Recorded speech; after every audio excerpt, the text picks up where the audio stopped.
Hello, welcome to Aimee Nolte Music. Today I'd like to share a story with you.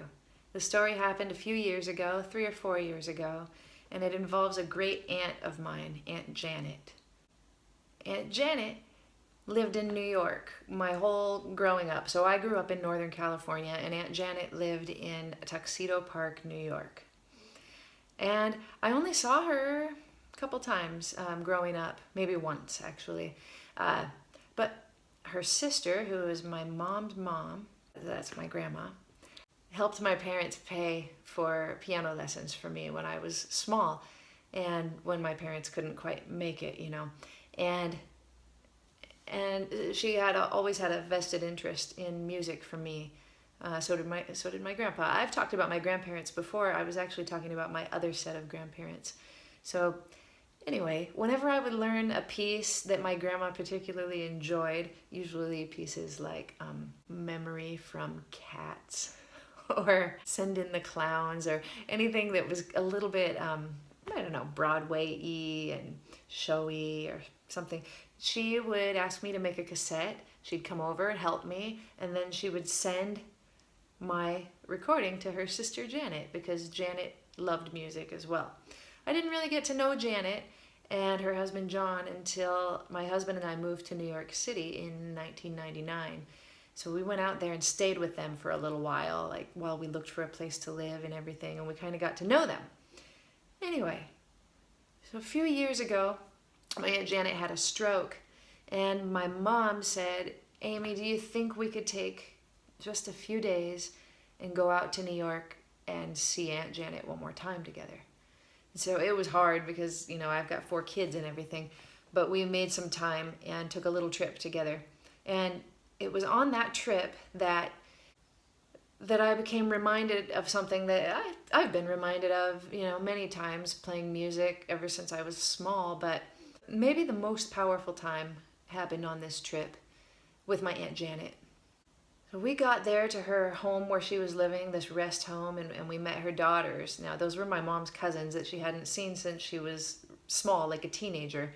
And so there were 2 ladies that were, I guess, my first cousins once removed, and my mom and I, and Aunt Janet.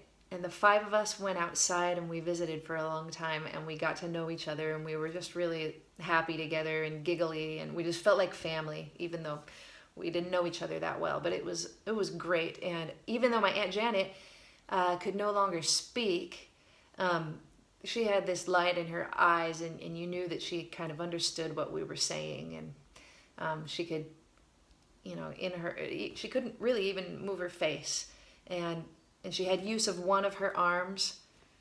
There was actually a point in our conversation where we asked her kind of a difficult question about somebody in our family that might have been born out of wedlock. And we said, "Aunt Janet, do you know, you're the only one left that might know the answer to this?" And she picked up her sunglasses and just put them on her face. So we knew that she was with it. She cracked us up, right?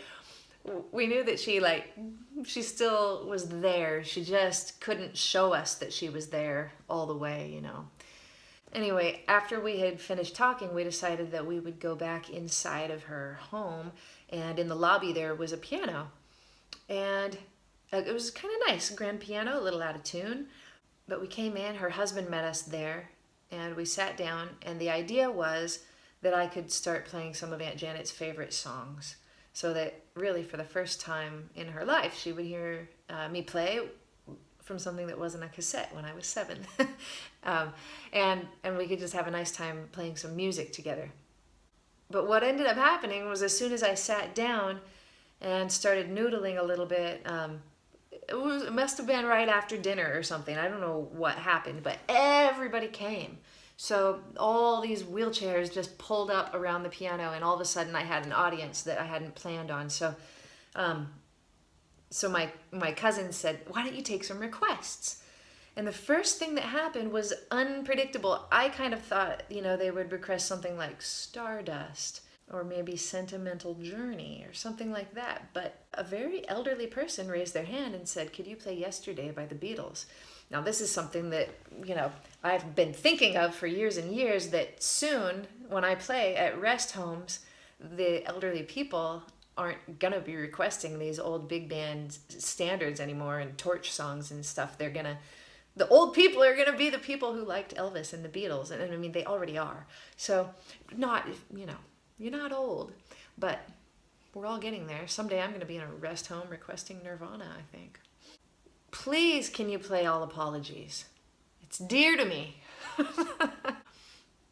Ah. So yesterday by the Beatles. So I played it, and all of a sudden it set a mood because I had never ever thought about that song in that context. And just to be kind of real right now and take you back a little bit to how it was, I think I'd like to just play a little of that. So I'll do this in one shot. Maybe I'll just walk over there.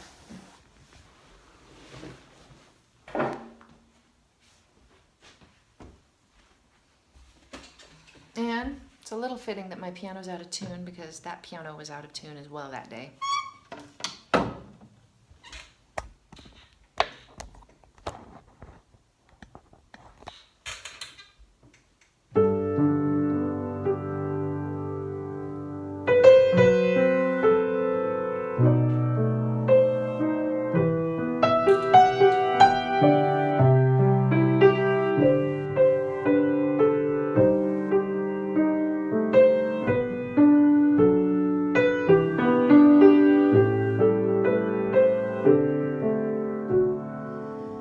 Yesterday,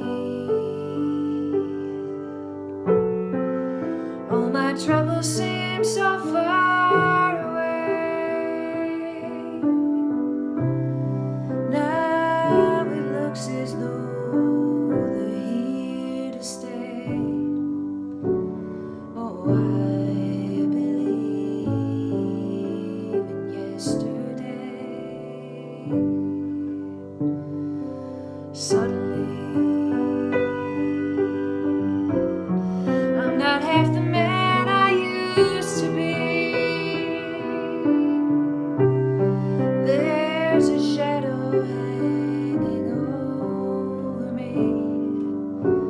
Oh, yesterday came suddenly. And you can see what started to happen. Right? I mean, a song that I always think about as a love song, all of a sudden was something much different with all of those people all around. And they lost it. My cousins, my mom, they all got really teary because it just struck us all the same way. And I can't remember if I got teary. I really try to shut that off to some extent when I'm playing so that I can keep playing, keep singing. But man, it got me, So the next thing that happened was that we started trying to think of Aunt Janet's favorite songs. And the very first one that her daughter thought of was her favorite hymn, which was The Old Rugged Cross. Aunt Janet and my grandma, I think they had grown up Baptist. My grandma continued a very strong Baptist the whole time I knew her. And even though my family didn't go to the Baptist church, we would often go on Mother's Day with Grandma. And my grandma made sure that I knew her hymns. So I was familiar with The Old Rugged Cross. And that was the next one I played.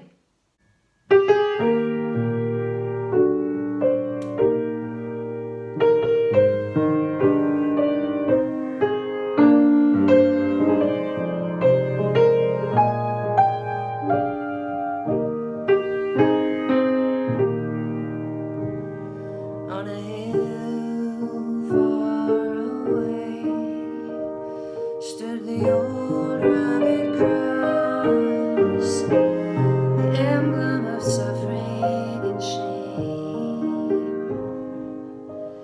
And I love that old cross where the dearest and best for a world of lost sinners was slain.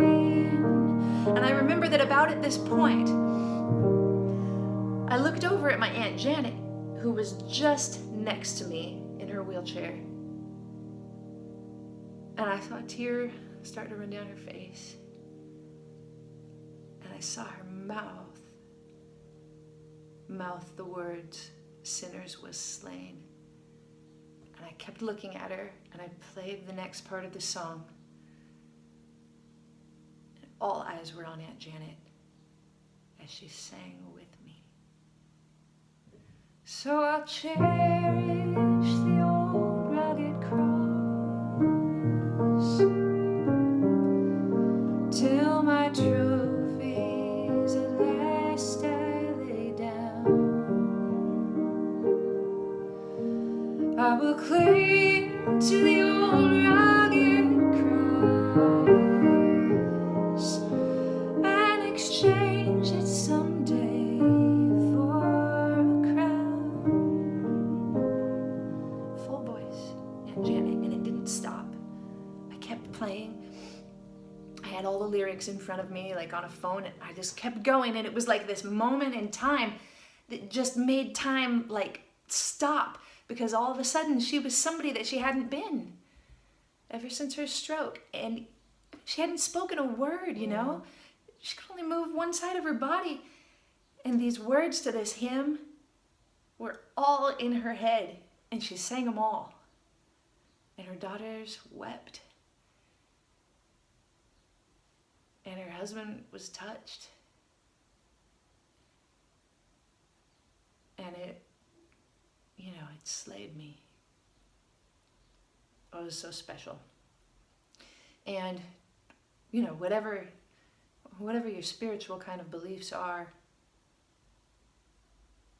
let's just say that music did it.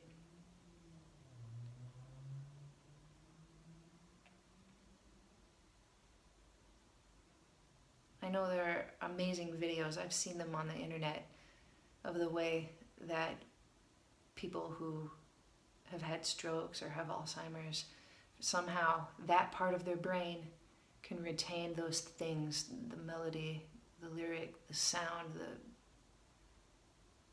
feel of it, and it can come back in a second. I just hadn't seen it for myself, and I saw it that day, and it changed me, and it kind of told me what am I doing with music? And that was probably the most important thing I ever did with music, right there that day with Aunt Janet. So it just kind of made me reassess and try to give a little bit more. It reminded me of what an amazing responsibility we have as musicians. Whatever it is that we can do to help somebody to connect to those old feelings, things that were powerful for them, that meant something to them, that's what we should do. Maybe not all of the time, but some of the time.